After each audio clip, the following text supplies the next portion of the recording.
I'm Devorah Wallen, and I'd like to share my tea for two, my Torah thought for 2 minutes, more or less.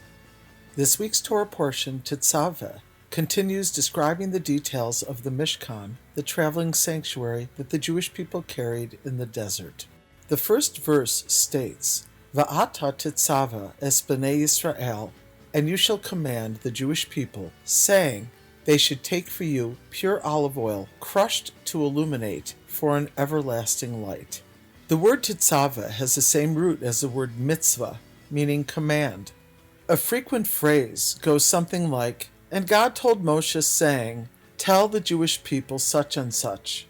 Here, though, God is giving Moshe himself the authority to command the Jewish people. From this we learn a fascinating spiritual and halachic concept. If the sender sends an authentically sincere emissary, the emissary is given the strength and authority of the sender. God is endowing Moshe, our Raya Mehemna, faithful shepherd, the empowerment to give us the commandment. A lesson for us in our times is that when we take on a project honorably, with great sincerity, we can trust that we will be directly encouraged and empowered by God himself. Additionally, the root of the word tetzaveh is translated in Aramaic as tzavsa. That word is translated into Hebrew as chibur, meaning connection or attachment related to the word chaver, or friend. That is, someone with whom we are connected. So accordingly, each time a person does a mitzvah, he or she connects with Hashem. This is like performing an act for a beloved person. We do their will and become connected with them through the act. Our verse implies that Hashem is connecting Moshe Rabbeinu with the Jewish people through the commandment of making the pure olive oil for the menorah. Another interesting point in this phrase is that it says, crushed to illuminate. At first glance, it should have used the word laha'ir, which means to illuminate.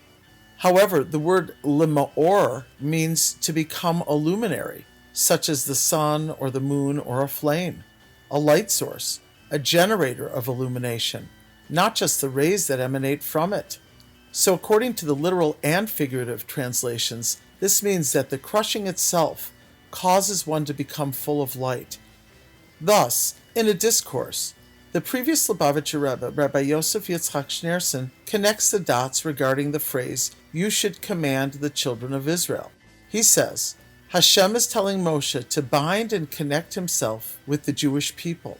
In performing this, he becomes a more powerful leader, not just a good one, but one who is a true lighthouse, illuminating our path for more than 100 generations to come. When our leaders are pressed like the olive is pressed, being put in challenging positions of authentic leadership, God empowers them to become the best light, an actual source of light and inspiration, stronger and more powerful than prior. Tetzaveh coincides with the beginning of the joyous month of Adar. Since this is a leap year, there are 2 of these precious months. That means that we have 60 days of potential to bring light and joy into our lives and to those around us. At the time of the original Purim story, which is celebrated in the 2nd month of Adar, our leader Mordechai was likened to Moshe in his time. When Mordechai was challenged to bow down to Haman, not only did he not comply, but he and Esther made supreme sacrifices, becoming a source of light and strength for the Jewish people at that time. When such powerful and sincere efforts of sacrifice are made during times of crushing adversity, such as the Purim story, they do not go unheeded by Hashem. The exertion alone brings miraculous results, including great light. As it says in the end of the Purim story, La Yehudim haisa ora v'simcha v'sason v'ikar. For the Jews there was light and joy and gladness and honor.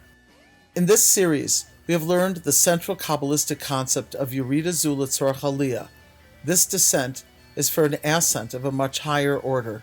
Another source in the Mishnah Pirkei Avos, Ethics of the Fathers, says, Lefum Tza'ara Agra, commensurate with the painstaking effort is the reward. Or, as it's said in the American vernacular, no pain, no gain. May we be able to come through the challenges we face personally or collectively with greater empowerment, moving them triumphantly and with great light and joy.